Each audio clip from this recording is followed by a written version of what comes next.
Chers auditeurs, bonsoir, bonsoir à tous. J'ai le plaisir dans ce libre journal international, avec la compétence et l'aide de Claudia, bien sûr, à la technique, d'accueillir aujourd'hui deux invités que vous connaissez parce que ils sont souvent invités sur les ondes de Radio Courtoisie. Roland Lombardi. Roland Lombardi, bonsoir. Bonsoir. Vous êtes géopolitologue, docteur en histoire, et vous êtes l'auteur de plusieurs ouvrages, notamment sur le Proche-Orient, et vous dirigez le site Le Diplomate, dont je recommande la consultation. Pascal Mas, bonsoir. Bonsoir. Vous êtes, conseiller diplomatique, et vous êtes également connu, en tant que géopolitologue, comme un spécialiste des BRICS, avec un ouvrage bientôt à sortir, paraît-il. Oui, c'est un peu pénible, mais c'est en cours. Voilà, c'est pour vous encourager, pour vous y atteler. Alors ce soir, nous allons aborder les thèmes d'une actualité internationale particulièrement brûlante. Nous évoquerons dans un premier temps, bien sûr, la disparition d'Éric Dénessé, qui nous a particulièrement touchés, notamment sur les ondes de Radio Courtoisie, parce que c'était un esprit libre, un homme compétent, un homme de connaissance, et que sa disparition soudaine et brutale a choqué beaucoup de monde ici. Nous évoquerons bien sûr les sujets qui sont le premier temps de l'actualité, bien sûr le conflit entre Israël et l'Iran en premier temps. Puis, bien sûr, alors Patrick Simon vient d'en parler, mais nous allons approfondir sur la question. Ce sont les émeutes sans précédent en Californie. Nous évoquerons également un fait qui a été peu soulevé, mais également les émeutes en Irlande, à la suite notamment de crimes conduits par des migrants illégaux. Le conflit en Ukraine, nous ferons le point sur le conflit en Ukraine, et nous évoquerons, en mesure du temps qui nous sera imparti, le conflit sous-jacent, latent, toujours entre l'Inde et le Pakistan. Alors, Éric Dénessé, notamment, a disparu mardi dernier, mardi 10 juin. Jeudi 12 juin, sa disparition a choqué beaucoup de personnes. La thèse de sa disparition, c'est un suicide, qui n'a pas emporté, visiblement, paraît-il, l'adhésion de ses proches. D'autant que sa disparition intervient dans un contexte assez troublé, puisqu'on sait qu'il y a 3 agents de la direction du renseignement intérieur qui ont été trouvés morts dans leur voiture, dans le véhicule près du siège à la voie Perret. Mais tout d'abord, bien sûr, avant de parler des circonstances de sa disparition, un mot bien sûr sur Éric Dénessé, et sur vous, c'est vous que j'interroge bien sûr en premier lieu, Laurent Lombardi, parce que c'était également une connaissance, voire un ami pour vous. Oui, tout à fait. Ça m'a beaucoup choqué d'apprendre son décès jeudi soir. Que dire? Bon, je ne vais pas rentrer dans la polémique sur les origines de son décès. Officiellement, pour l'instant, c'est un suicide. Je pense qu'il y a une enquête quand même en cours demandée par la famille. Mais je ne vais pas rentrer dans certaines spéculations. Je pense que c'est le moment du deuil, c'est le moment de la dignité, et comme Éric en avait énormément, on lui doit bien ça. Je dirais simplement que c'était un collègue, un ami de très longue date, depuis plusieurs années, nous nous connaissions. Nous avons collaboré ensemble, et il a été le premier d'ailleurs à nous soutenir lors du lancement du Diplomate Média. Nous avons même créé un partenariat entre le CF2R, son organisme de conseil et de réflexion géopolitique, avec le Diplomate Média. Voilà, donc je voudrais profiter de ces quelques minutes pour saluer sa mémoire. Il va beaucoup nous manquer parce que, vous l'avez dit en introduction, c'était un homme franc, direct, plein de valeurs, les belles valeurs qu'on aime tous ici, patriote, et surtout c'était en termes de géopolitique, l'un des meilleurs géopolitologues français, voire européens, brillant, vraiment brillant. Nous préparions un livre d'ailleurs d'histoire sur le renseignement et sur les agissements de certains services secrets pendant la guerre froide. Nous allons essayer de continuer à porter le flambeau en sa mémoire, mais en tout cas, il va beaucoup nous manquer, me manquer, et donc encore une fois, bon ben l'ami. Merci. Pascal Mas, vous avez eu à connaître Éric Dénessé ? Assurément, et j'étais très bouleversé parce que je connaissais son travail depuis de nombreuses années, et j'avais eu l'occasion de le rencontrer personnellement au mois de décembre dernier, au cours d'un dîner organisé par par un club que je fréquente. Et on avait convenu, bien que lui était un personnage brillant et moi j'étais un petit autodidacte à côté de lui, on avait convenu de travailler ensemble sur la diplomatie russe vis-à-vis des pays musulmans. Euh, il connaissait très bien ces régions, mais ça l'intéressait aussi de voir que aujourd'hui la diplomatie russe n'était pas une diplomatie purement occidentale, mais une diplomatie dans les quatre directions. Alors je suis moi aussi bouleversé, pas autant que ceux qui l'ont connu, qui ont travaillé avec lui et qui ont été ses partenaires, mais ça m'a quand même beaucoup touché quand je l'ai appris. J'ai eu vraiment beaucoup de mal à réaliser que c'était vrai. Bien, je vous remercie en tout cas pour ces témoignages particulièrement émouvants, bien sûr, en pensant à Éric Dénessé, et je pense que hommage le sera rendu encore prochainement sur les ondes de Radio Courtoisie. Donc abordons aujourd'hui le premier thème de cette actualité internationale, c'est bien sûr le conflit entre Israël et l'Iran. Je rappelle que la semaine dernière, en fin de semaine dernière, Israël a commencé à attaquer, à cibler des sites stratégiques du régime iranien, bien sûr les sites nucléaires, notamment des sites enfoncés, des sites balistiques. Puis je rappelle que l'Iran, il a quand même avéré qu'Iran travaille à obtenir une bombe atomique. Je rappelle que je ne suis pas un spécialiste notamment de physique nucléaire, mais à partir de 3% d'enrichissement, alors par des fluorures de plutonium, on arrive à l'usage du nucléaire civil, et à 67%, on arrive au nucléaire militaire. On sait que l'Iran serait largement au-dessus de 40%, voire plus 50% de taux d'enrichissement. Alors il faut savoir, il faut un petit peu éclairer le propos, c'est que pourquoi l'Iran a été soumis à des sanctions? Parce que l'Iran est signataire du traité de non-prolifération de 1968, sous contrôle. C'est en quelque sorte un échange. Les pays qui n'ont pas accès à l'arme nucléaire, mais qui souhaitent avoir accès à le nucléaire civil, signent notamment un engagement selon lequel ils s'engagent à ne pas chercher à avoir l'arme nucléaire. En contrepartie, les pays d'ailleurs qui à l'époque sont les 5 pays qui ont l'arme nucléaire, France, Grande-Bretagne, Chine, URSS puis Russie, États-Unis, s'engagent notamment à les aider à acquérir notamment l'usage du nucléaire civil, en contrôlant bien sûr la fourniture du combustible, le retraitement et toute la chaîne de production. Donc l'Iran s'est écarté du traité de non-prolifération. Alors il faut savoir également qu'il y a des pays qui délibérément ont choisi d'ignorer le traité de non-prolifération. La Corée du Sud était signataire, s'en est retirée en 2002. Et quant à 3 pays particuliers, l'Inde, le Pakistan et Israël, le cas qui nous intéresse ici, c'est qu'eux, ils n'ont jamais été signataires et ont affirmé qu'ils travaillaient à avoir la bombe atomique. Israël, on le sait, est une puissance nucléaire potentielle. On sait qu'il y a un site également, le site de Dimona dans le Negev, qui aurait été entre autres visé notamment par l'Iran. On sait qu'Israël a obtenu une arme nucléaire un peu grâce à la France. Le commissariat à l'énergie atomique à la fin de la 4ème République et le gouvernement de Guy Mollet, le SFIO de gauche, centre-gauche, a joué un rôle très important. On sait que c'est le général de Gaulle qui a stoppé pratiquement notamment le programme nucléaire. Maurice Cour-de-Neuville y était très hostile.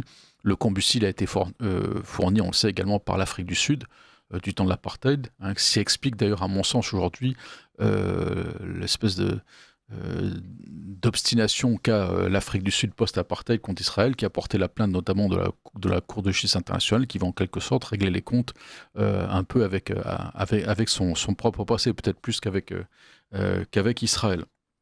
Alors là-dessus, Israël, en effet, il faut quand même le souligner, pratique des bombardements ciblés, ne vise pas les populations, et pour cause, c'est que vous avez en Iran une population, on le sait, qui est aux 3/4, voire à 80% défavorable au régime et qui à tout prendre préfère de très loin Israël à son propre régime. Et en effet, un certain nombre de têtes emblématiques qui sont tombées à la suite de ces bombardements, notamment le chef des Pasdaran. Le chef des Pasdaran, c'est l'État dans l'État, c'est pratiquement celui qui tient stratégiquement le pays. Il n'a au-dessus de lui que le guide suprême Ali Khamenei. Le chef de la force Al-Quds, alors je me souviens plus des noms, Salami je crois, c'est un nom bien pensé pour un Iranien islamiste au passage, qui avait succédé d'ailleurs à l'emblématique Qassem Soleimani, qui avait été tué en Irak par un drone américain. Le chef des services de renseignement des Pasdaran, donc ça fait les 3 principales têtes des Pasdaran qui sont tombés, mais également le chef d'état-major des armées et également 2 chefs d'état-major adjoints importants, notamment dans la marine.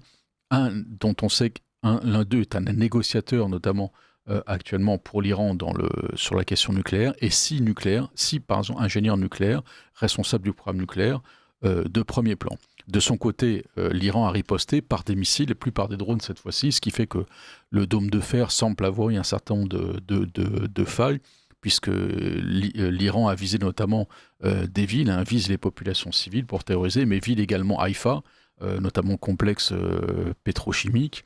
On sait qu'Haïfa, c'est le poumon économique et énergétique d'Israël. Il est même à portée déjà du Hezbollah. Plusieurs fois, le Hezbollah menaçait de viser Haïfa. Donc aujourd'hui, on est dans un engrenage. On semble être dans un engrenage ou peut-être dans un apaisement, un désengagement, puisqu'on sait que Donald Trump, finalement, semble plus retenir la main d'Israël, puisqu'il aurait, paraît-il, mis un veto sur l'élimination d'Ali Khamenei, ce qui peut quand même poser question sur la position de l'administration américaine en général sur le régime iranien. Alors, première question, justement, de façon générale, Roland Lombardi, sommes-nous, à votre avis, dans un engrenage ? Alors c'est toujours compliqué d'être prophète dans la région des prophètes, mais je pense pas. Pour l'instant, nous sommes dans une phase de guerre. Hein. C'est pas encore une guerre totale, mais clairement une guerre entre l'État d'Israël et l'Iran, puisqu'il y a des échanges, donc comme vous l'avez souligné, des échanges de missiles et de bombardements. Alors déjà, il faudrait savoir pourquoi Israël a lancé cette opération maintenant, là, ces derniers jours. Il faut toujours se méfier des mauvaises ou bonnes actions selon certains pour des mauvaises motivations. Bon, peut-être que juste avant les premières frappes israéliennes, on avait vu que Benjamin Netanyahou était en difficulté puisqu'il y avait une partie de sa coalition d'extrême droite notamment qui voulait quitter le gouvernement et ça aurait pu causer sa chute. Donc pour un autre média, j'avais été interviewé justement, je disais que c'était pas encore fait, qu'il fallait se méfier parce que Netanyahou c'est l'insubmersible, qu'on l'aime ou qu'on l'aime pas, c'est un fin technicien. Et j'étais persuadé qu'il y aurait une surprise ou un rebondissement, mais je n'imaginais pas que ça serait à ce niveau-là. Bon, ça c'est de la spéculation encore une fois, on va dire de mauvaise foi. Mais il est vrai, comme vous l'avez dit, que l'Iran avait atteint un niveau d'enrichissement d'uranium et la phase de fabrication d'armes nucléaires assez élevée, surtout. Alors bon, on n'a pas des chiffres officiels, hein, parce que bon, il y a de la propagande des deux côtés, de certains autres acteurs. Mais en tout cas, ça c'est clair que l'Iran était devenu une menace pour Israël, mais aussi pour toute la région. Et d'autant plus qu'elle a été très très très affaiblie depuis le 7 octobre, puisqu'elle a perdu la plupart de ses proxys. Le Hamas est pratiquement moribond. Le Hezbollah a été éminemment frappé et déstabilisé au Liban. Les Houthis aussi ne sont plus en mesure d'attaquer Israël ou d'attaquer les navires américains dans le Golfe et les navires occidentaux. D'ailleurs, on l'a vu, hein, le Hamas et le Hezbollah, et puis surtout le Hezbollah n'ont pas participé aux répliques, parce que tout simplement ils n'en ont plus les moyens pour l'instant. Elle a perdu son allié syrien, puisque Bachar el-Assad est tombé en décembre dernier, alors pas du fait des Israéliens directement, et du fait de politiques plutôt occultes et obscures de la Turquie et de l'administration Biden à l'époque, pour affaiblir la Russie, mais ça c'est une autre histoire, nous en avions parlé dans une précédente émission. Donc voilà, donc très affaiblie, elle a évidemment accéléré son programme nucléaire. Mais l'Iran était en négociation avec l'administration Trump. Trump voulait arriver à un deal comme il les aime tant, et ça a surpris tout le monde. Même Trump était contre cette intervention. Donc là, entre parenthèses, on peut s'apercevoir qu'au niveau international, on s'aperçoit qu'il y a les premiers écueils de l'administration Trump et surtout de Trump lui-même. mais peut-être on va y revenir on rebondira peut-être tout à l'heure avec si on a le temps de parler des émeutes de Los Angeles. L'Ukraine, la guerre entre l'Iran et Israël, il semblerait que Trump perde la main et soit dépassé par quelques éléments hostile à ces deals et à ces pactes de paix. Voilà, donc voilà pour le panorama. Donc c'est une opération qui a été sur le plan technique saluée par tous les spécialistes. C'était vraiment une opération réussie. Bon, ce sont des plans qui datent de 20 ans, hein, on l'oublie, mais ça fait 20 ans, voire un peu plus même, que Israël prévoit d'attaquer l'Iran pour l'empêcher d'accéder au seuil nucléaire militaire. Donc là, l'opération a été lancée. C'est une situation très, très compliquée, très dangereuse. Ça peut effectivement engendrer une escalade. Mais pour l'instant, personne dans la région n'y a intérêt. Déjà, les deux protagonistes principaux, l'Iran et Israël, n'ont pas du tout intérêt à voir ce conflit dégénérer, mais surtout les grands acteurs. Bon, je ne parle pas des acteurs secondaires comme l'Europe, qui ne vaut plus rien, peut-être on en parlera tout à l'heure, mais les acteurs régionaux, notamment l'Arabie Saoudite, les pays du Golfe, l'Égypte, et surtout, on l'oublie, les États-Unis. Trump est très en colère par ce qui se passe. C'est pour ça, comme vous le dites, qu'il retient la main des Israéliens quant à l'élimination d'Ali Khamenei. Et la Chine, ne l'oublions pas, la Chine qui ne veut surtout pas un embrasement de la région, puisque s'il y a embrasement dans la région, cela voudrait dire un blocage du détroit d'Ormuz, et pour le monde, mais aussi et surtout pour la Chine, c'est un arrêt de l'approvisionnement en pétrole. Et ça serait catastrophique pour les Chinois, mais aussi pour nous, mais surtout pour les Chinois. Donc je pense qu'on ne parle pas trop là des Chinois, mais en coulisses, ils essayent aussi de tempérer les ardeurs de chacun, même des Israéliens avec qui ils ont quand même des contacts, et voire parfois des bons contacts, et aussi avec l'Iran avec qui ils sont partenaires. Même la Russie, vous l'avez vu, peut-être Pascal y reviendra, Poutine a proposé à Trump d'être médiateur entre l'Iran, qui est son partenaire et non pas son allié, parce qu'on dit beaucoup de bêtises dans cette histoire, son partenaire dans la région, mais aussi, alors là pour le coup, on pourrait même évoquer le nom d'allié avec Israël. Ça aussi, on dit beaucoup de bêtises entre... les relations sont un peu froides ces temps-ci à cause de l'Ukraine, à cause de la Syrie, mais les contacts sont toujours quotidiens, je dis bien quotidiens, entre les généraux russes et les généraux israéliens. Donc voilà, il s'est proposé en tant que médiateur. Trump a dit OK, mais bon, pour l'instant, mais c'est le jeu, nous sommes au début des frappes, au début de cette guerre, encore une fois, c'est bien une guerre, et il faut attendre. Donc difficile de voir comment ça va se terminer. En tout cas, on peut prévoir que ça peut durer bien 10-20 jours selon les stocks de missiles officiels et officiellement connus, entre guillemets, les stocks de missiles iraniens. Au début du conflit, on estimait à 3000 stocks de missiles balistiques, les plus efficaces pour les représailles sur l'État hébreu. Aujourd'hui, ils en seraient à 2000. Bon, Israël, lui, a la capacité de tenir. Donc ça va se jouer dans ces 10 prochains jours. À savoir, je le rappelle, comme vous l'avez dit en début d'émission, c'est que Israël a éliminé plus d'une vingtaine de responsables, et pas des moindres. Vous les avez cités, des responsables iraniens. Une dizaine, c'est plus que 6, une dizaine de spécialistes, de scientifiques, de responsables du programme nucléaire, sans parler des dégâts matériels sur la base de Natanz, sur l'usine nucléaire de Natanz et tous les centres névralgiques, surtout militaires, de l'Iran. Donc l'Iran, pour l'instant, n'a jamais été aussi affaibli qu'à ce moment-là. Attendons de voir comment la situation évolue, en espérant bien sûr qu'il n'y ait pas cet embrasement que tout le monde craint, bien sûr. Bien, merci. Pascal Mas, à votre avis, va-t-on vers un embrasement ou pas ? Alors, je rejoins plutôt la position de Roland Lombardi parce que, pour des raisons techniques et de stock de munitions, le conflit risque de se terminer relativement vite. Mais je voudrais revenir sur quelque chose, parce que moi, ça me touche terriblement. Moi, je suis d'une génération qui a connu l'Iran d'avant 79. Et à cette époque, en 75, l'Iran et Israël étaient les meilleurs alliés de la région. Les avions de la compagnie aérienne israélienne se posaient tous les jours à Téhéran. Et c'est à Téhéran, dans un hôtel, pour l'anecdote, que Sylvie Vartan et Carlos ont découvert Mike Brandt. Donc c'est quelque chose, c'est un retour de l'histoire qui est complètement hallucinant.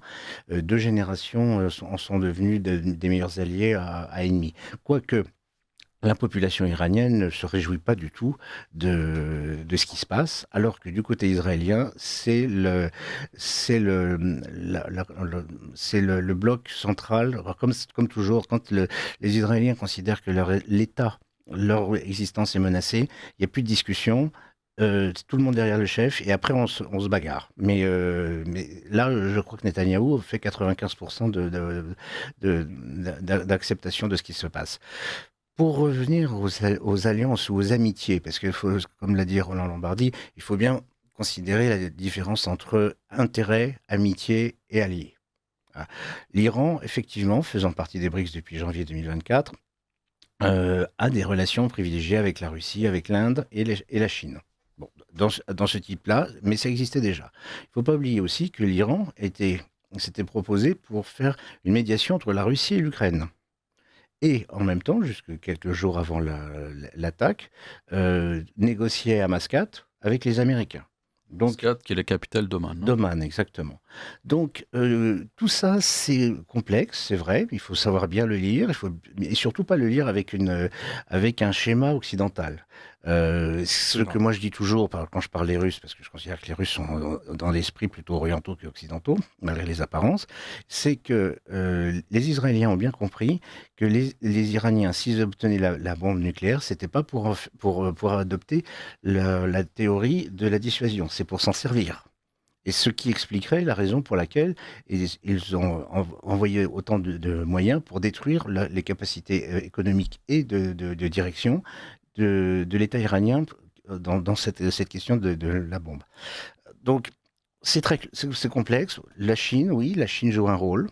La Chine joue aussi un rôle avec le Pakistan. On va peut-être en parler à la fin tout à l'heure, comme le proposait M. Costantini.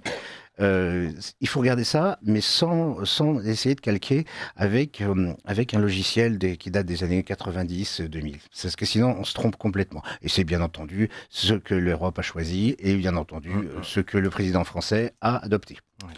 Alors, une question qui s'est posée, Roland Lombardi en a un petit peu parlé, c'est le rôle des États-Unis. Il est vraisemblable que cette opération a été faite avec un feu orange des États-Unis. C'est-à-dire que les États-Unis ne sont pas à l'initiative, c'est le gouvernement, c'est Benjamin Netanyahu, son gouvernement, son cabinet. Je rappelle qu'en Israël, contrairement à ce qu'on pense, le Premier ministre n'est pas un autocrate. Les décisions se prennent dans un cabinet qui est la plupart du temps un cabinet de coalition et à une majorité d'ailleurs. À la majorité absolue notamment. Et que Benjamin Netanyahu ne décide pas comme ça. Le cabinet, Israël est une démocratie parlementaire très éclatée. C'est le seul pays au monde qui a comme mode de scrutin la proportionnelle intégrale. Quand vous faites entre 1 et 1,5%, vous avez au moins un siège de député, ce qui se voit nulle part ailleurs. Mais Netanyahu a pris la décision. Il en a bien sûr informé les États-Unis pour un certain nombre de raisons, peut-être une demi-journée, quelques heures ou quelques temps avant vraisemblablement. Mais là, il semble quand même que les États-Unis et Israël ne sont pas à l'unisson, puisque notamment le fait de viser Ali Khamenei aurait visé directement le régime. Alors, l'Iran, quand une tête est coupée, elle est remplacée, mais on sait qu'Ali Khamenei avait trouvé un successeur, mais son successeur c'était Ibrahim Raïssi, l'avant-dernier président iranien, avant l'actuel, qui est mort dans un accident d'hélicoptère, également peu élucidé. Donc c'est que lui, Ibrahim Raïssi, c'était l'aile dure du régime, c'était le boucher de Téhéran, celui qui avait fait pendre 4000 personnes en 1988-1989 d'un seul coup, et qui était vu pour être notamment le successeur d'Ali Khamenei, c'est-à-dire la figure du pro du régime, l'organe qui décide et l'incarnation de l'aile dure du régime avec son bras armé qui sont les passes d'Aran. Là, en effet, considérez-vous qu'il y a un découplage stratégique, Roland Lombardi, entre les États-Unis et Israël? Non, j'irai pas jusque-là parce que, comme je l'ai dit au début, si les Israéliens sont... Et puis, il faut bien rappeler, comme vous le dites, que ces décisions d'action militaire en Israël sont prises en cabinet de guerre. Et je le rappelle souvent, ça fait plusieurs années que, notamment Netanyahou, poussait à une intervention, et c'était souvent les généraux israéliens qui retenait son bras parce que justement à l'époque c'était pas opportun, parce qu'à l'époque le Hamas était encore là, Le Hezbollah a été très puissant avec ses roquettes. Donc ça aurait été un front, ça aurait été une guerre sur multiples fronts, 4, donc ça aurait été encore moins gérable pour l'État hébreu. Donc là, c'était vraiment le moment opportun. Je l'ai dit peut-être des raisons de politique interne, mais ça, c'est dangereux. C'est vrai qu'il y a eu des démissions et des mises à l'écart de certains généraux israéliens quelques semaines, voire quelques mois avant en Israël. Mais en tout cas, voilà, bon, maintenant c'est fait. Les Américains, le problème, c'est que l'administration Trump c'est un fait accompli pour l'administration Trump. Comme vous l'avez dit, moi je pense qu'ils ont été avertis juste quelques heures avant, d'où la colère de Trump, puisque c'était pas prévu comme ça. On peut faire peut-être une petite parenthèse justement sur l'administration Trump, sur mon avis. Alors, je l'ai dit en interview récemment, je pense que le système, les États profonds aux États-Unis n'ont pas dit leur dernier mot aux États-Unis, donc les grands adversaires de Donald Trump. On l'a vu en Ukraine, on en a parlé la dernière fois, voilà, qui font capoter tous ces plans de paix. Donc ça, c'est un point très négatif pour Trump, qui s'annonçait être le faiseur de paix en Ukraine et au Moyen-Orient. Mais les Américains, alors là, on a vu les déclarations américaines comme quoi ils ne participaient pas à l'opération, ce qui est vrai officiellement, mais de manière logistique, ils aident sûrement Israël.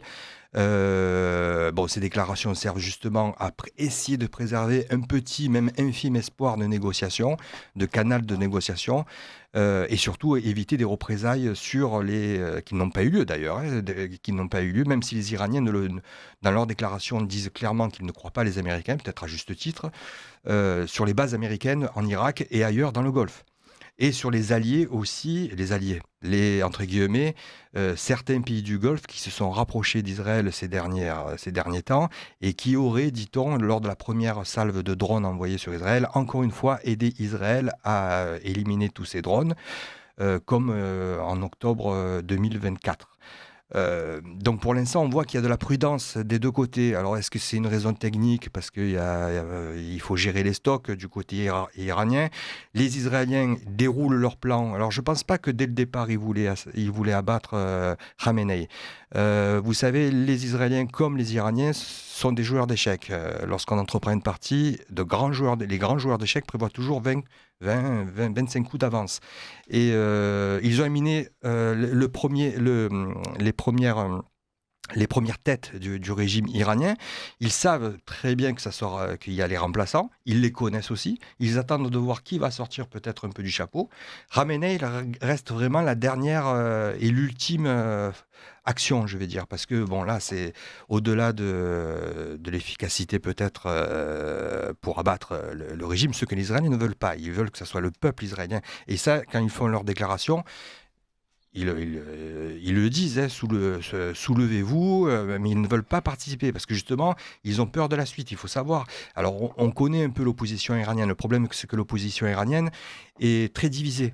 Alors aujourd'hui, d'après mes sources, ils sont en train de négocier entre eux parce qu'ils sentent que le régime est très affaibli. Il peut se passer, en cas d'aggravement, une chute brutale du régime et il faudra le remplacer. Mais encore une fois, je pense que Khamenei, c'est vraiment la dernière phase ultime. Et en plus, dans une guerre, on évite de couper la tête du poulet, pour parler vulgairement, parce qu'il faut bien négocier avec quelqu'un. Justement, donc je pense que les Israéliens attendent de savoir, et ils le savent, puisqu'on l'a vu de par ces opérations et les opérations précédentes, ils sont très infiltrés en Iran à tous les niveaux.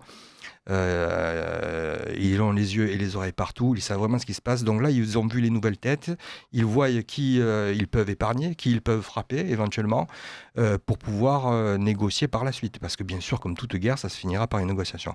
Donc pour revenir aux États-Unis, ils ont été un peu dépassés. L'administration de Trump, notamment, a été dépassée un peu par les événements, mais quelque part, ça lui sert, puisque un bon pragmatique que sont les Américains, c'est un coup de pression donné aux Iraniens pour peut-être accélérer les négociations.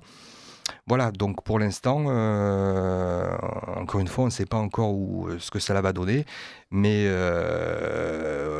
on en reparlera peut-être tout à l'heure. C'est un mauvais coup pour Trump, en tout cas. Alors justement, Pascal Mas, pour reprendre un petit peu là-dessus sur le rôle des États-Unis, est-ce que Trump, finalement, n'en revient pas à une certaine réelle politique vis-à-vis de la Russie, de la Chine en particulier, et plus de façon générale, notamment sur la question du Proche-Orient. Et c'est évident, il se trouve maintenant confronté à des réalités qu'il n'avait pas envisagées, qu'il avait pensé être soumises aux lois du marché et à son mode de fonctionnement, c'est-à-dire le business. Et là, soudainement, il y a de nouveaux éléments qui lui échappent, et notamment cette détermination des Israéliens d'agir sans l'autorisation préalable des États-Unis. Et là, je voudrais quand même faire une petite précision par rapport à ce qui a été dit tout précédemment. Oui, c'est le cabinet qui décide des opérations militaires. Mais quand il s'agit d'éliminer des personnes, c'est une tradition en Israël, c'est le Premier ministre seul qui décide et qui seul porte la responsabilité. Comme dans beaucoup de pays, hein. En France aussi. En France, ça remonte au président de la République, hein, le dit-on. L'élimination, oui. Oui, vraisemblablement, oui. Oui, bon. C'est lui qui donne le feu vert pour les OP noirs. C'est ça, lui seul. Donc. Les opérations homo, pardon. Donc, bon, c'est vrai que l'administration Trump est un petit peu désemparée parce que ça ne se passe pas du tout comme prévu, quel que soit le théâtre d'opération d'ailleurs, que ce soit en Ukraine, que ce soit au Proche-Orient. Et puis maintenant, avec le conflit indo-pakistanais, parce qu'il ne faut pas croire que ça s'est calmé. Hein. Et donc, la visite de J.D. Vance à Delhi a considérablement excité les Pakistanais. Donc, et d'ailleurs, pendant son voyage, il a réussi à vendre des avions F-35 et de faire annuler la commande de Rafale français. Ça, c'est aussi des aspects entre amis, entre alliés, comme on disait tout à l'heure, qui montrent bien leurs limites. Non, les États-Unis là-dessus, je pense, et en plus, comme ça a été dit dans la description globale de l'opération, sont capables de dire, enfin, Donald Trump, c'est pas moi. Il ne m'a pas consulté, donc je ne suis pas derrière. Aussi, c'est vrai. Donc, les Américains ne sont pas les affreux qui soutiennent des régimes, etc. Et ça, c'est aussi un message qui est adressé aux pays arabes dont Roland Lombardi parlait tout à l'heure, notamment, je pense à l'Arabie Saoudite et à l'Égypte, qui veulent normaliser leurs relations avec les États-Unis, c'était bien avancé, et qui veulent pas. Et je crois que finalement, bon, même si c'est assez cynique, ça arrange bien Donald Trump que Netanyahou ait pris la décision, enfin que Israël ne l'ait pas consulté. Oui, je pense que sur le premier coup, comme je l'ai dit, il est très en colère, mais en bon opportuniste qu'il l'est, ça va lui servir pour mettre un coup de pression. D'ailleurs, il le dit, hein, dans ses dernières déclarations, ça lui permet de mettre un coup de pression. Et quel coup de pression sur Téhéran pour pouvoir négocier. Encore une fois, l'Iran est en position de grande faiblesse. Là. C'est pour ça que là, ils sont en train, je pense, de chercher quelle issue peuvent-ils donner à ce conflit, parce que pour l'instant, les premières, malgré... Alors, il y a une vingtaine de morts, il y a eu 200 missiles lancés, des missiles balistiques, hein, rappelons-le, lancés sur Israël, qui ont passé le dôme de fer, comme vous l'avez dit, mais bon, le dôme de fer, en principe, ne peut pas être 100% efficace avec ce genre de missile. Donc, je pense que le régime est aux abois. Je pense que le régime est vraiment aux abois. Il a reçu... alors, on attend aussi beaucoup de bêtises aussi par rapport à la Chine qui soutient l'Iran. Bon, la Chine appelle, comme tous les autres pays, à l'arrêt des combats, mais ça, c'est du discours diplomatique, on va dire. Le Pakistan, par contre, lui, soutient l'Iran, a promis même de lui envoyer des armes. Bon, je pense que les Israéliens surveillent, ils s'y attendaient, surveillent ça de leur côté. L'Inde soutient Israël, ouais, comme quoi. L'Algérie a apporté son soutien aussi à l'Iran, et on a vu donc les autres pays arabes qui restent plutôt très prudents, qui ont très peur justement de cet embrasement. Donc attendons de voir ce qui découlera de tout ça. Oui, alors dans ce conflit, on entend beaucoup d'analystes, en général des gens qui ne sont pas spécialistes de géopolitique, des gens qui interviennent sur certaines chaînes d'information en continu. Je ne vais pas leur reprocher d'être partie prenante, hein. Nous pouvons l'être ici, nous le sommes volontiers, nous avons tout le droit de le faire, mais ils nous parlent de la chute du régime iranien. Alors je suis plus que perplexe là-dessus pour plusieurs raisons. C'est mal connaître la réalité du terrain, d'une part que les pasdaran tiennent véritablement le pays, deux, que ce sont des gens sans aucun scrupule, c'est-à-dire qu'ils n'hésiteront pas à tirer au canon, à la mitraillette sur une foule devant des femmes, des enfants désarmés. Trois, également, c'est qu'il n'y a pas de force armée de véritable résistance iranienne. il faudrait à mon sens que l'armée, ou au moins une partie de l'armée rentre en mutinerie ou en rébellion. Ça me paraît aujourd'hui très improbable puisqu'elle est quand même infiltrée par les services de renseignement des Pasdaran. Donc, entre guillemets, ce qu'on appelle le régime change, excusez-moi du terme anglo-saxon, hein, le changement de régime qui est un peu prononcé qui est avancé souvent par le département d'État. C'était une spécialité des démocrates. Ou des républicains. On s'en souvient, ou de certains républicains, c'est arrivé des également. Néoconservateurs, des néoconservateurs qui sont encore là, qui se promènent entre le Parti républicain et le Parti démocrate. Peut-être qu'ils ont migré du Parti démocrate au Parti républicain. Allons savoir, vous le laissez entrevoir plus ou moins à Roland Lombardi. Donc l'hypothèse du changement de régime, elle est, si vous me passez l'expression, très hypothétique. Non, comme je l'ai dit, les Israéliens sont très prudents. Ils ont l'expérience. On a vu les résultats en Irak, on a vu les résultats en Libye et ailleurs, en Syrie. Voilà. Donc non, je pense pas que... Je pense que, alors certains, je dis pas certains faucons israéliens peut-être, certains faucons américains encore une fois. Alors petite parenthèse sur les néoconservateurs, oui, avec Trump, ils avaient tous migré dans le camp démocrate, les derniers néoconservateurs qui étaient dans le camp républicain. Sauf que là, on l'a vu avec l'Ukraine, on le voit avec le Moyen-Orient. Apparemment, certains néoconservateurs américains seraient revenus ou se sont transformés, certains républicains se sont transformés en néoconservateurs dans l'administration américaine. Certains discours, d'ailleurs, il y a une petite faille dans le Parti républicain aujourd'hui à cause de ça. Moi, là, je vois la main de leur patron, de leur donneur d'ordre. C'est le complexe militaro-industriel qui a financé massivement la campagne d'Harris et qui a cherché d'autres, peut-être, qui a relancé d'autres débiteurs pour faire appliquer leur politique, que cela soit aux États-Unis, mais aussi en Europe. Peut-être on y reviendra avec la guerre en Ukraine.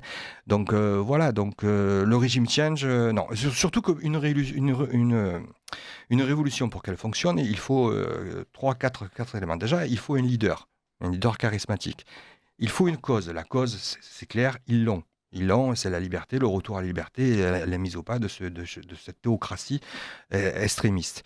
Et il faut une organisation, vous l'avez dit, une organisation, pas besoin d'être nécessairement nombreux, mais une organisation de gens motivés, et surtout un appui étranger. Donc il y a certains facteurs qui rentrent en compte ici, mais le leader charismatique, alors certes le prince Reza est très charismatique, c'est lui qui centralise un peu toutes les attentes de l'opposition, mais encore une fois c'est très volatile tout ça. Justement encore, j'étais avec un ami justement spécialiste de l'opposition iranienne, et les négociations en cours, c'est pas ça. Ça négocie dur, donc ils ont du mal à se mettre d'accord. Donc les Israéliens le savent très bien, les Américains le savent aussi. Donc la transition se ferait pas aussi facilement qu'on le croit. Donc, et comme vous l'avez dit, il ne faut pas oublier que le régime des Mollahs, quoi qu'on en pense, c'est un régime issu d'une révolution. Eux, ils savent ce que c'est une révolution. Ils sont arrivés au pouvoir grâce à une révolution. Et ils savent la réprimer. Ils l'ont prouvé durant ces 50 ans presque 50 ans de règne, 98, 99, 2009, lorsqu'il y a eu des grands mouvements populaires, ils ont été matés dans le sang souvent.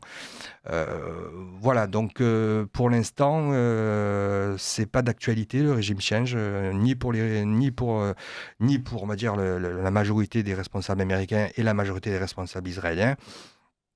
Voilà, alors. Moi aussi, je n'y crois pas. Je ne crois pas aussi à une chute du régime, même si peut-être, alors ça c'est des convictions personnelles, peut-être que je la souhaiterais, mais pour l'instant, malheureusement, c'est pas d'actualité. Encore une fois, c'était un régime révolutionnaire, issu des révolutions, même si les générations passées, les techniques révolutionnaires, ils les connaissent, les techniques contre-révolutionnaires, ils les connaissent, donc c'est pas un régime qui tombera aussi facilement. Non, encore une fois, pour finir, les Israéliens principalement, et les Américains peut-être par derrière, essayent de voir un peu avec les nouvelles têtes qui pourraient émerger dans le régime pour pouvoir négocier et paradoxalement offrir une base de négociation pour faire quelques compromis, pour sauver leur régime aussi. Voilà, c'est le principal, il faut bien être clair, c'est que ces gens-là veulent sauver leur régime. Les Américains et les Israéliens surtout le savent très bien, donc ils joueront sur ça. Donc là aussi, il faut attendre de voir un peu quelle nouvelle tête va sortir sur les nouveaux arrivants au poste clé et au poste régalien du régime de Téhéran. Pascal Mas, quelques mots enfin sur l'hypothétique changement de régime en Iran. Je ne crois pas non plus à une chute aussi brutale que souhaitée et annoncée. Le rôle du prince Reza Pahlavi, c'est intéressant parce que bien entendu, il se présenterait pour être un souverain démocratique constitutionnel, comme les rois en Europe, etc., c'est tout à fait intelligent. Mais il ne faut pas oublier qu'il y a les 4/5 de la population qui ne savent pas qui c'est. Parce que ce sont des jeunes, ils ont entendu parler vaguement de son père, donc le dernier Shah, mais ils ne savent pas du tout ce qu'il c'est. Je vous parlais tout à l'heure de l'Iran de 75, ça n'a rien à voir avec l'Iran d'aujourd'hui. Il y a des partis importants kurdes aussi, oui, et qui ne sont pas d'accord entre eux aussi. J'allais y venir, voilà. C'est que comment le peuple iranien n'est pas monolithique, contrairement à ce que peuvent raconter les historiens en Occident. Il y a beaucoup de minorités qui sont très marquées. Les Azeris, qui sont près de 20% de la population, les Kurdes, et les Baloutches, les Tadjiks, et puis ceux qui sont en Afghanistan aussi, qui parlent le farsi également. Et évidemment, tous ces gens-là se détestent et ils ne sont pas prêts encore de constituer une coalition avec le prince Reza Shah à sa tête. Donc, il ne faut pas rêver. Donc, on n'est pas dans un spectacle de Dorothée. C'est ça. Alors, nous allons faire une petite pause justement de quelques instants, le temps d'une annonce, chère Claudia. Vous appréciez cette émission? Alors aidez Radio Courtoisie à en produire d'autres. Rendez-vous sur soutenir.radiocourtoisie.fr. Merci d'avance. Charisme. Bien, chers amis, nous reprenons le fil de notre édition et nous passons à un autre sujet qui a été moins mis en avant par les médias, mais dont il faut parler, ce sont les émeutes qui ont lieu en Irlande. Alors souvent, c'est l'Irlande du Sud qui nous paraît dimanche. L'Irlande du Nord était connue notamment pour des émeutes depuis plus d'un demi-siècle, même un siècle, partant les Pâques sanglantes, le samedi sanglant, Bloody Sunday, allait-on dire, l'opposition entre les catholiques et les protestants. Or, là, nous avons des émeutes d'un nouveau genre, c'est-à-dire que il faut lire l'Irlande, qui pourtant, l'Irlande du Nord n'est pas concernée par justement le système de Dublin, c'est un peu l'ironie, accueille elle aussi des migrants. Et on voit notamment, là, on l'a vu, un certain nombre de migrants, ça donnait un certain nombre d'exactions, de délits et également de crimes, de viols sur des adolescentes, notamment la population irlandaise, justement, se soulevait contre les autorités britanniques. Alors là, justement, il semble en plus que cette fois-ci, catholiques et protestants sont du même côté, c'est-à-dire les uns comme les autres. Alors les protestants sont plutôt classés, les nationalistes, les unionistes protestants sont classés à droite. Je me souviens, dans les années 80, il y avait leur ancien responsable John Taylor, qui était ministre d'affaires de l'Intérieur britannique, unioniste protestant, qui avait rallié le groupe de Jean-Marie Le Pen. Alors, quant aux Irlandais, le Sinn Féin, c'est assez curieux. Ce sont des gens très nationalistes, mais très à gauche, à l'extrême gauche. Le Sinn Féin, alors irlandais de la République d'Irlande, siège avec les représentants de Mélenchon au Parlement européen. C'est assez curieux. Là, le Sinn Féin, qui existe également, qui est le parti leader en Irlande du Nord. Rappelons qu'en Irlande du Nord, ils sont désormais majoritaires, puisque pour une raison, c'est que les catholiques qui ont perdu la bataille politique la gagnent au plan démographique. Au moins, ils font plus d'enfants visiblement que les protestants, ils sont gagnés. Alors là, Roland Lombardi, est-ce qu'on assiste véritablement là à une mutation, à une union enfin de ce peuple irlandais contre justement une menace commune? Juste une petite sur justement l'évolution de Sinn Féin oui, ce sont des groupes qui l'IRA a existé depuis les années 20, mais l'IRA d'Irlande du Nord c'est organisé dans les années 70 et c'était un peu tous les mouvements nationalistes de tendance gauchiste voire gauchisante, même chez nous au tout début, François en Corse aussi, les mouvements nationalistes, même si au début certains créateurs étaient très à droite. Avec notre ami Nicolas Baty, Oui, et le mais mouvement justement, Palestine, j'y qui est en train de faire une mutation. J'y Voilà, venais, vous allez justement, venir, il y a une voilà. évolution idéologique de plus en plus dans tous ces mouvements qui existent encore en Europe. Il y a une évolution vers la droite, vers le nationalisme de droite, un peu aux sources, hein, parce que tous ces mouvements étaient de droite même dans les années 20. C'est avec justement l'influence soviétique, et d'ailleurs qui finançait l'IRA d'Irlande du Nord notamment, donc qui avait cette touche, on va dire, de gauche. Mais là, il y a une évolution, on va dire, générationnelle, civilisationnelle, qui fait que ces mouvements basculent vers des opinions et des opinions plutôt à droite. Alors pour revenir justement à ces émeutes, ce sont des émeutes communautaires. Voilà, donc c'est pour cela que peut-être que c'est pas très abordé dans les médias. Parce que pourquoi ? Parce que c'est symptomatique des grands défis qui attendent de l'Occident. C'est exactement ce qui se passe aussi à Los Angeles, on va y revenir. Il faut être clair, je le répète depuis des années, les grands défis géopolitiques de l'Europe, de l'Occident en général, mais de l'Europe, ce sont les crises migratoires, le fait migratoire, avec tout ce qui peut avoir comme conséquence, surtout en Europe, avec l'islam politique, l'infiltration de l'islam politique, et aussi le wokisme. Ça, ce sont les trois grands des dangers internes, comme vous pouvez le voir. Et ça, ce sont les grands défis de l'Occident et de l'Europe. Plus que la Russie, hein, donc encore avec ces délires de certains. Donc ça, c'est vraiment... malheureusement, des épisodes qui vont se reproduire partout. Je rappelle que l'année passée, presque jour pour jour, il y avait les mêmes émeutes en Angleterre, pour les mêmes raisons. Il y avait eu déjà des émeutes en Irlande aussi, l'Irlande du Sud cette fois-ci. Donc vous voyez, c'est triste, mais voilà, c'était prévu, c'était prévisible. Les sociétés multiconfessionnelles et multiethniques ou multicommunautaires sont des sociétés multiconflictuelles. C'est connu depuis la nuit des temps. Pourquoi je dis que c'est et c'est pas une question idéologique, ce sont des faits historiques. Pourquoi aujourd'hui les pays qui ont des problèmes démographiques comme la Russie, le Japon, la Chine refusent toute immigration? Parce qu'ils ont la conscience du temps long. Ils savent tous les mouvements de population, qu'ils soient soit violents, mais même pacifiques, ça finit toujours mal. Ça finit toujours mal. Je rappelle que l'une des causes, et là tous les historiens, quelles que soient leurs idées politiques et leur conscience politique, s'accordent à le dire, tous les spécialistes de l'histoire de l'Empire romain, une des principales causes de la chute de l'Empire romain, c'est une crise migratoire. C'est Andrinople. Comme le montre Montesquieu dans son livre De la cause, la grandeur et la décadence des Romains. Ouais. Absolument. Et ça a commencé en 378 avec une crise migratoire qui poussait rapidement, pour pas être trop long pour vos auditeurs, qui ont poussé les Goths qui étaient massacrés par les Huns et les Mongols à venir se réfugier face aux Limès. Les Romains, pendant quelques temps, on refusait de les faire rentrer. Et après, pour des intérêts économiques, avec une classe romaine dirigeante qui était déjà très corrompue, ils se sont dit on va avoir des nouveaux esclaves et les ont fait rentrer. Et ça, au bout de 2 ans, il a commencé à avoir des troubles, puisque les promesses romaines n'avaient pas été tenues. Et ça a causé la mort de deux empereurs romains à l'époque. Et ça a duré, et le basculement a duré 100 ans.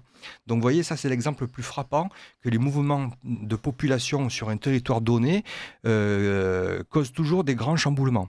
Ça, nos élites, pour des raisons, on le sait, idéologiques, mais surtout d'intérêt, parce qu'il ne faut pas oublier que le grand patronat y est pour beaucoup aussi, ne l'ont jamais compris. Et voilà, malheureusement, ce sont des phénomènes qui vont se reproduire partout. On a vu aussi quelques émeutes en Allemagne aussi, à cause de ces mêmes causes. Los Angeles, c'est le même problème. Les émeutes sont nées de quoi ? Sont nées d'une volonté de l'administration de Trump de mettre le haut là. On va y venir. Voilà, donc on développera plus tard. Mais voilà, c'est un phénomène qu'il ne faut surtout pas négliger, parce que c'est la source de très gros problèmes présents et à venir. Il n'y a qu'un pays, on constate en Europe, qui pourtant subit plus que d'autres les méfaits de l'immigration, c'est la France. Il n'y a aucune rébellion en France. Pascal Mas, tiens, pour en parler là-dessus. Comment analysez-vous ça ? Peut-être mon avis. Non, je veux parler sur l'Irlande quand même. Hein. Alors, sur l'Irlande et après sur le fait français. L'Irlande... Sur une exception française. Voilà. Hélas. Entre autres, parmi d'autres. L'Irlande, ce que vous avez abordé, c'était le schéma de l'Irlande des années 70-80. C'est-à-dire que la rupture entre les protestants et les catholiques, le Sinn Féin, l'Ulster, machin chouette là.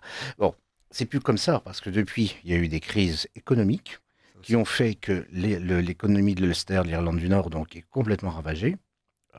Et il y a eu, au contraire, au Sud, avec l'entrée dans l'Union européenne et avec, on dirait qu'il y a un petit peu de dumping financier et social, le décollage de l'économie de l'Irlande du Sud. Et Grâce à un taux d'IS à 10% et que l'Union européenne leur a fait remonter l'autorité à 15%. voilà, donc il y a eu un basculement d'origine économique qui a complètement balayé les divergences entre catholiques et protestants. Parce que dans l'ancien système, les protestants étaient propriétaires de tous les terrains, ils dirigeaient tout, et puis les catholiques, c'était ceux qui poussaient les balais. Bon, c'est fini. Maintenant, il y a des protestants pauvres, il y a des catholiques chefs d'entreprise, même en Ulster. Et comme l'a souligné François Costantini, il y a la question de la démographie entre les familles catholiques et puis les protestants, c'est le même problème qu'on a dans de nombreux pays. Mais il faut aussi se garder en mémoire, c'est que la jeunesse d'aujourd'hui ne s'identifie plus catholique, protestant, à se balancer des pavés par-dessus les murs et tout ça, de faire D'ailleurs, on restaure les fresques, parce que il n'y en a plus. Ouais. Donc, on restaure les fresques historiques avec Bobby Sands et compagnie pour les touristes. Donc, vous voyez, ça a beaucoup changé. Maintenant, le phénomène que vous avez commencé à aborder, il est malheureusement généralisé dans toute l'Europe. Pourquoi il y a eu une pression sur l'Ulster, sur l'Irlande du Nord migratoire? C'est parce que c'est la Grande-Bretagne qui voulait se débarrasser d'une partie de son surplus migratoire. Et bien entendu avec des gens qui sont absolument pas en mesure de s'intégrer à une société rurale et traditionnelle comme l'Irlande. Et vous avez abordé les sujets des émeutes dans d'autres pays sur le continent. Moi, je pense que la Belgique est au bord de gros problèmes, le Portugal aussi, la Grèce, parce qu'il y a une poussée migratoire, et en plus, il y a une volonté européenne, c'est de disperser tous les migrants sur l'ensemble du territoire, avec un refus catégorique de la Pologne, de la Hongrie et de quelques autres, qui ne veulent pas en entendre parler, donc qui sont plutôt dans le schéma des pays que vous avez cités, qui ne veulent pas de migrants chez eux, parce qu'ils savent qu'à long terme, c'est susceptible de créer des soucis. Alors, maintenant, le parallèle avec Los Angeles, la Californie, c'était autrefois, pareil, hein, je reviens sur les années jusqu'aux années 70-80, même s'il y a eu des émeutes qui étaient beaucoup plus graves que ce qu'on connaît ici, des émeutes, alors là, c'était les Noirs. C'était la communauté noire les émeutes de Watts, c'était autre chose. Et en 92 aussi. Exactement, oui, il y a eu ça. Mais c'était ponctuel et c'était pas organisé comme ça l'est aujourd'hui. Et ça dépasse la Californie. Hein. Moi, hier, j'ai parlé avec un de mes amis à Pittsburgh. Il me dit, à Pittsburgh, à Philadelphie, il y a des émeutes aussi. Et c'est les mêmes raisons, parce que ce sont les démocrates qui veulent leur revanche. Et comme ils contrôlent les grands centres urbains, ils organisent le désordre, comme ça se fait ici par certains partis. Mais la Californie, qui était une sorte d'Eldorado, enfin, prétendu, mais qui était très attractive et tout ça jusque dans les années 90, maintenant, c'est un repoussoir. Les grandes villes comme Los Angeles ou San Francisco, les gens s'en vont, les entreprises s'en vont, ils vont au Texas, ils vont ailleurs, ils vont à New York. Bon, maintenant, la Californie de Ronald Reagan ou d'Arnold Schwarzenegger, c'est pas celle d'aujourd'hui, hein, assurément. Donc justement, pour terminer sur l'Irlande, il y a quand même une exception française, c'est qu'effectivement, la France n'est pas un peuple révolté. Ben moi, j'ai ma petite réponse à cela. Je pense que bon, déjà, il y a des raisons historiques, de logiciel mental, mais bon, on va pas rentrer dans les détails. Pour l'instant, il y a un parti qui canalise cette colère. Lorsque tout à l'heure j'évoquais les émeutes dans certains pays européens, c'était des pays européens où à l'époque les partis n'étaient pas encore les partis de droite, et les seuls qui s'élevaient contre les effets migratoires, les migrations et les effets migratoires, n'étaient pas encore au pouvoir, mais depuis ils sont arrivés au pouvoir en Italie, dans certaines landes, en Allemagne, etc. Nous en France, il y a un parti depuis des années qui sert à canaliser cette colère populaire. On sait tous lequel c'est. Bon, pour l'instant, pardon, il est dans l'opposition, si on appelle ça une opposition. Mais voilà, ça canalise. Et puis il y a les réseaux sociaux aussi qui canalisent. Puis le peuple français est un peuple individualiste, très très très très individualiste aussi par rapport aux autres peuples comme justement les Irlandais en Irlande du Nord. Pour l'instant, c'est ce mouvement politique qui canalise cette colère. Voilà, bon, apparemment, les Français se satisfont de sa position dans l'opposition. Et pour l'instant, c'est aussi pour ça que c'est aussi un peu le rôle de ce parti aussi.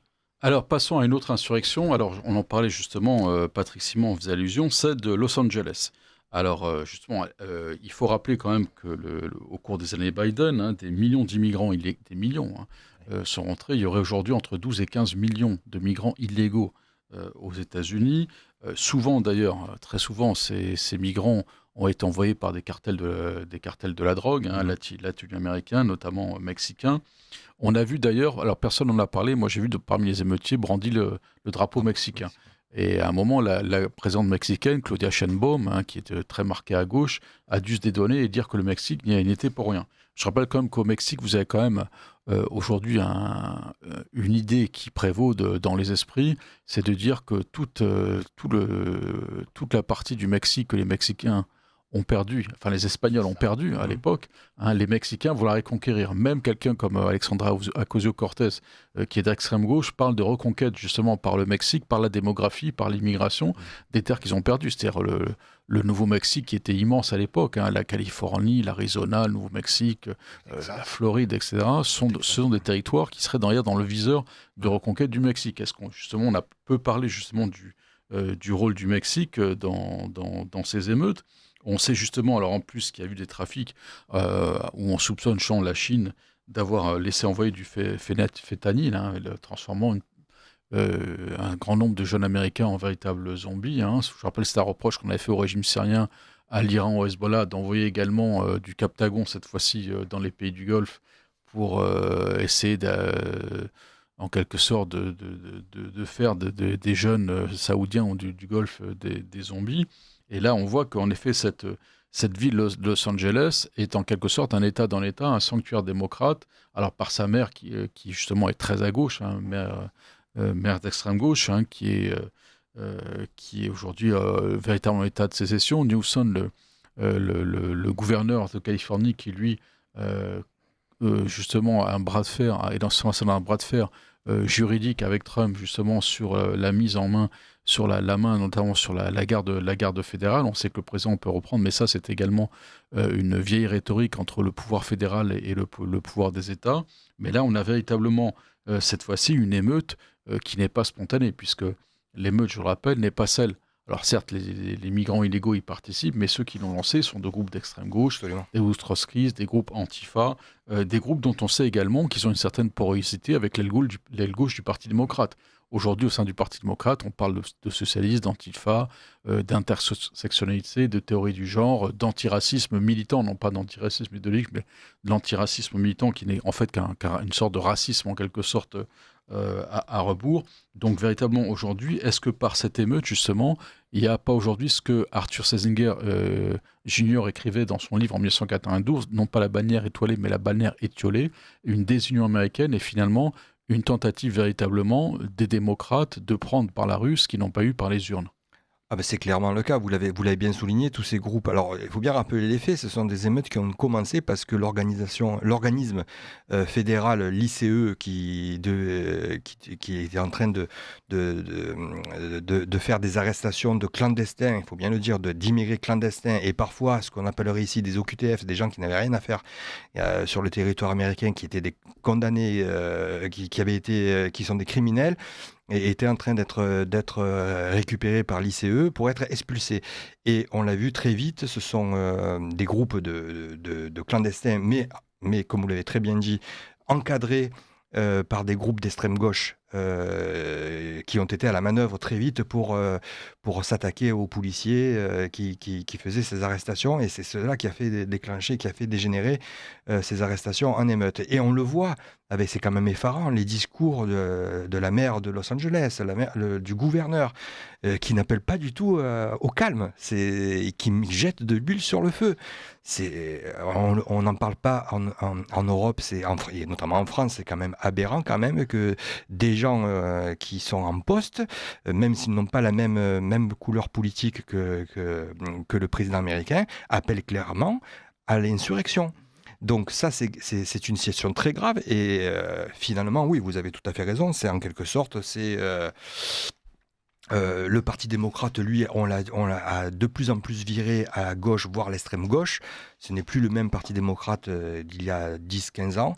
Lui aussi jette de l'huile sur le feu. Donc oui, quelque part, ils cherchent leur revanche sur Trump. En tout cas, ils essaient de nuire à sa politique en interne. Voilà, il faut prouver il faut essayer de le faire chuter par tous les moyens. Il est tellement dangereux, encore une fois, pour le système, qu'il faut tout faire pour contrecarrer ses politiques. Et notamment ici, sa politique anti-migration. Mais il faut le rappeler, malgré quelques sondages qu'on a pu voir, mais encore une fois, les sondages sont le fait de... Il faut savoir qui paye certains sondages, mais en tout cas, les sondages les plus sérieux démontrent que la majorité des Américains, et pas ceux qui ont voté pour Trump, et pas ceux qui sont chez les Républicains, soutiennent l'action de Trump. Au contraire, pour Trump, quelque part, là aussi, ça lui permet aussi de redorer son blason face aux échecs, j'allais dire fiasco, mais pas jusque-là, mais aux échecs à l'international. Ça lui permet aussi de redorer son blason et de réaffirmer sa position d'homme fort face au chaos. Voilà, donc oui, clairement, il y a une stratégie du chaos, de la tension de la gauche et du Parti démocrate américain. Pascal Mas, votre analyse sur les émeutes de Los Angeles ? Alors oui, c'est patent que tout ça c'est canalisé, organisé par l'aile gauche du Parti démocrate et par certains mouvements extrémistes qui veulent absolument constituer le chaos partout. Je voudrais quand même revenir, c'est que Donald Trump a été élu sur un programme dont une partie était justement la lutte contre l'immigration clandestine. Son slogan, c'était « Make America Great Again », c'est-à-dire « Refaisons de l'Amérique un grand pays ». Bon. Qu'est-ce qu'il fait ? Il est comme Poutine, il dit ce qu'il veut faire, il le promet, il le fait. Alors évidemment, ici en France, on n'a pas l'habitude de ça, parce que les politiciens disent des trucs, le lendemain ils disent le contraire, et le surlendemain ils font encore autre chose.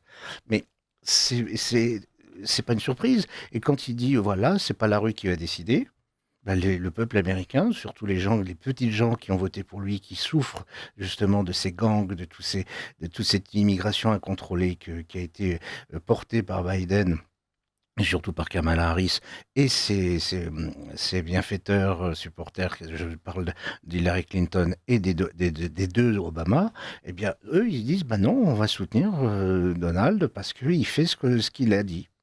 Donc, bon, alors attention, là on parle des émeutes à Los Angeles, mais ça se diffuse. Hein, il y a Chicago, il y a Minneapolis, il y a la Nouvelle-Orléans et tout ça. Tout ça, on voit bien que c'est coordonné et que c'est pas quelque chose de spontané. Et c'est pas parce que le mode de vie à Chicago n'est pas celui de Los Angeles, et encore moins celui de la Nouvelle-Orléans. Donc, c'est pas un mouvement spontané, c'est quelque chose de bien organisé, encadré. Mais là, avec Donald, ça va s'arrêter parce qu'il va mettre les moyens. Et pensez-vous notamment qu'il peut y avoir des sanctions politiques, notamment le gouverneur de Californie qui s'est pratiquement situé hors du jeu démocratique fédéral, disons-le quand même, Gwen Newsom. Ah ben oui, je pense que c'est même en cours. Certains responsables républicains l'ont annoncé, et ça va être en cours parce que c'est même qualifié j'ai vu quelques passages de trahison, haute trahison, quoi, hein, parce que ils vont à l'encontre du gouvernement fédéral dans l'application des mesures pour contrecarrer une insurrection. Donc c'est quand même fort de café quand même. Pascal Mas, ne sont pas pas également assurés, est-ce qu'ils ne comptent pas finalement sur le troisième pouvoir, sur le pouvoir judiciaire aux États-Unis? La Cour suprême et également certains juges fédéraux, on l'a vu, qui paradoxalement vont dans le sens plutôt des démocrates. Alors oui, leur système est très différent du nôtre, hein, parce que beaucoup des juges sont élus. Donc, tous les juges sont élus, sauf les juges, je parle du siège, sont élus. Voilà. Les juges du parquet. La Cour suprême, ils sont nommés. Les juges du parquet, vous savez, sont nommés puisque même le garde des Sceaux, le ministre de la Justice, s'appelle le General Attorney. C'était en fait le procureur général. C'est-à-dire, mais au moins le système n'est pas hypocrite. C'est-à-dire que toute la magistrature debout, en quelque sorte, elle est nommée, elle remplit son rôle, et toute la magistrature assise est élue à tous les niveaux, à l'exception de la Cour suprême, qui est nommé par le nommé à vie, il faut quand même le rappeler, voilà, par ils le sont nommés président. à vie par les présidents, hein. C'est pourquoi d'ailleurs les nominations qui ont été effectuées par Donald Trump le mettent à l'abri de persécutions comme on peut en connaître ailleurs. Mais leur système, oui, le système judiciaire est très, très puissant, mais il y a aussi des contre-pouvoirs, ce qu'il n'y a pas ici. Parce qu'ici, si vous essayez de vous confronter au syndicat de la magistrature, vous êtes sûr d'être écrasé. Alors, et puis la presse ne vous soutiendra pas. On a beaucoup de modèles ici qui ont souffert de ça. Mais c'est préoccupant parce que, alors sur la Californie, il y a aussi c'est un cas particulier parce que la Californie n'est pas rentrée dans l'Union comme les autres États, mais par contrat. Donc, ils peuvent sortir, s'ils le veulent, des États-Unis. C'est un cas exceptionnel. Je crois qu'il y a un autre État, comme ça, mais j'ai oublié lequel, mais qui sont rentrés dans l'Union par contrat. Donc, les démocrates le savent. La maire de Los Angeles, qui est une très grande amie de Madame Hidalgo, puisque les deux consoeurs se tiennent main dans la main pour faire les Jeux Olympiques la prochaine fois. Donc, on a les mêmes, quoi, de fait, hein, les mêmes mentalités, les mêmes implications, la même corruption, enfin, c'est ça. Mais c'est préoccupant parce que les États-Unis sont en crise, hein, faut bien le dire. Mais malgré tout, moi je dis, parce que évidemment j'étais plutôt pour Donald Trump, et je le suis toujours, si ça avait été à Kamala Harris, qu'est-ce que ça serait? Par rapport au chapitre qu'on a évoqué tout à l'heure, et sur les chapitres internes. Mais je reviens à ce que je disais tout à l'heure, c'est Make America Great Again, America First, donc on fait. Et puis on s'en fout de ce que racontent les autres à l'extérieur du pays. Bien, Roland Lombardi, vous avez souhaité rajouter quelque chose là-dessus sur cette question des émeutes en Californie, sur Juste la un nouvelle petit configuration point, politique, oui. les politiciens démocrates ont appelé même la communauté noire à se soulever. Bon, pour l'instant, ils n'ont pas bougé. Donc, vous voyez bien que le problème est beaucoup plus pernicieux Oui, qu'on le d'ailleurs, pense. Ouais. les villes noires d'ailleurs, du sud-est, Atlanta, il n'y a pas d'émeute à Atlanta. Chicago, qui n'est pas une ville noire, mais une ville à une très forte minorité noire, ne s'est pas soulevée. On voit que ça va évidemment des migrants légaux, et peut-être que les Noirs ont peut-être pas envie de se faire renvoyer à une image, à un passé, et qui pensent plutôt à une intégration dans le pays, hein, ce qui est le cas. Je rappelle qu'un tiers quand même a voté pour Donald Trump. C'est un record du vote noir, en effet, en faveur d'un candidat républicain. Et puis peut-être qu'en effet, les Noirs ont peut-être pas envie d'épouser la cause des Latinos pour plusieurs raisons, qui sont d'ailleurs compréhensibles, et qu'eux, aujourd'hui, ils ont peut-être un vécu américain qui, enfin, légitimement se dessine, et qui n'ont pas envie de se faire découpler du pays. Et si je puis me permettre, il ne faut pas oublier non plus, parce qu'ils ont été très influents dans cette élection, ce sont les Asiatiques. Alors les Asiatiques, Chinois, Coréens, etc., mais aussi les gens du sous-continent indien. Et les Indiens, nous les oublions pas. Hein. Voilà. Qui ont la deuxième dame, d'ailleurs, fait partie, est d'origine indienne. C'est une indienne, exactement. L'épouse du vice-président, qui a un rôle éminent dans cette présidence. Eh bien, ce sont des communautés, en plus, qui sont pour la plupart assez riches, parce qu'ils sont venus pour travailler et ils ont récupéré le fruit de leur travail, et qui ne sont pas du tout disposés à voir les efforts et le résultat de leurs efforts dévorés par ce qu'ils appellent des parasites, hein, tout simplement. Alors, nous passons sur un point, alors on a un peu, notamment, oublié le conflit ukrainien, mais justement de façon assez intéressante, si l'on veut dire.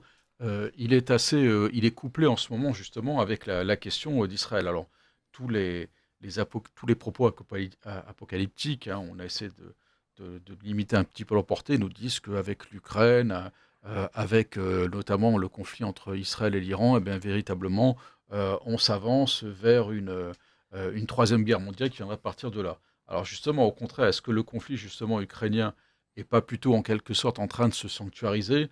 Les tentatives de paix ont plus ou moins échoué, mais aujourd'hui, est-ce que justement il n'y a pas quand même, Pascal Mas, une autonomie de ce conflit qui fait en sorte que finalement le conflit entre les Russes et les Ukrainiens visiblement, à moins quand même de risque de déraper.